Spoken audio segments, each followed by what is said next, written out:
So ayan guys, andito na naman tayo para mag-update sa ating Chinita Francis. Nandito ako ngayon sa account sa X, sa Twitter. As usual, nag-trending pa rin siya.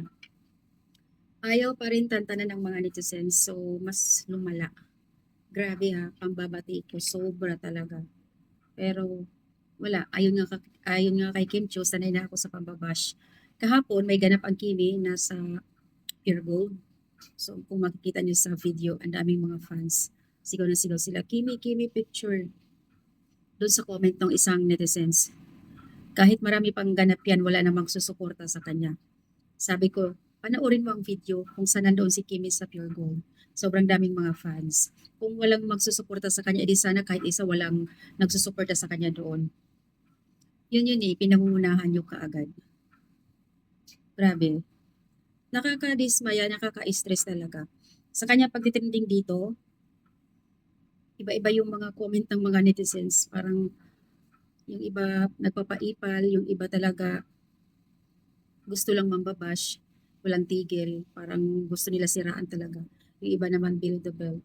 So, nakakasad, nakaka-stress. Yan nga, gaya na sinabi ni Kim na sanay na siya na ibabash ng tao.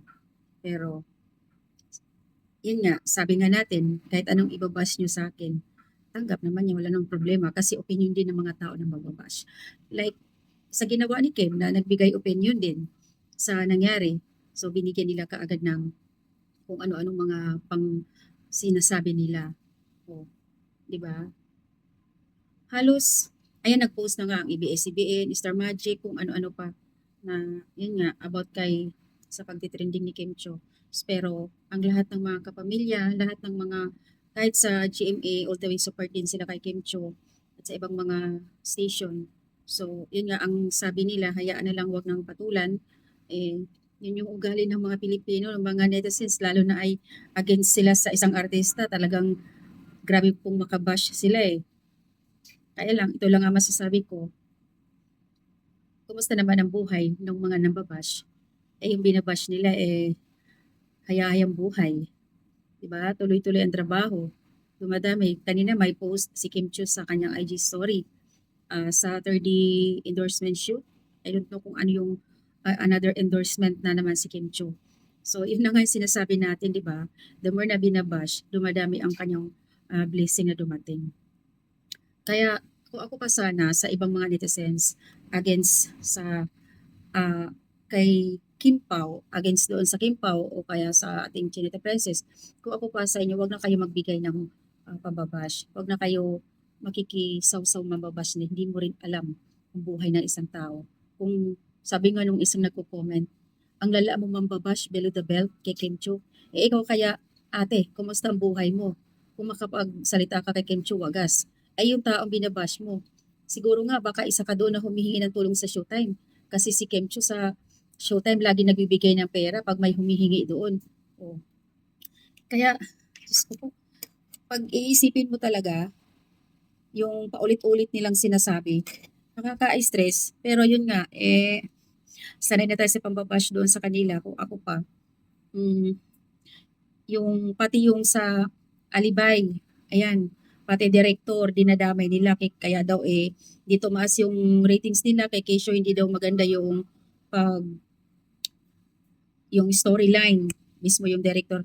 Kaya pumalag yung isang director doon. Post yun ng Solid Kim Pao, Kiminatics.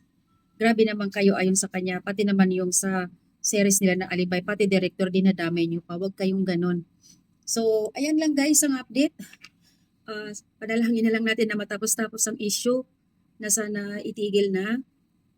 Siguro isang linggo, sobra isang linggo na, isang linggo na, sana huhupa na. Kasi nung first day, second day, nag-trending, tapos pangatlong araw, wala.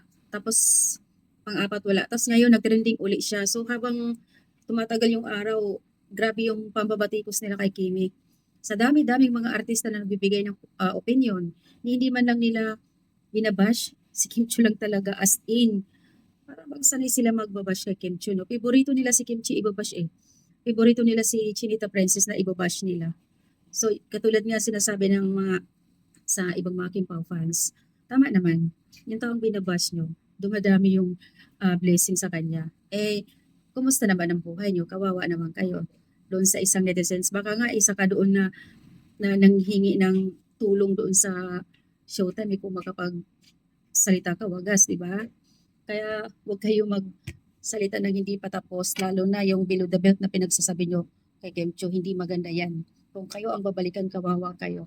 So, guys, ayan lang yung update sa ating Chinita Princess. Medyo ako'y naawa din. Wala lang. Siguro nga, kanya-kanya tayong pakiramdam, yung naramdaman natin para doon sa isa. Pagdasal na lang natin na sana matigil na lahat. Kasi parang lumala yung pag-aano nila eh. Lalong palaging nagtitrend si Kimi.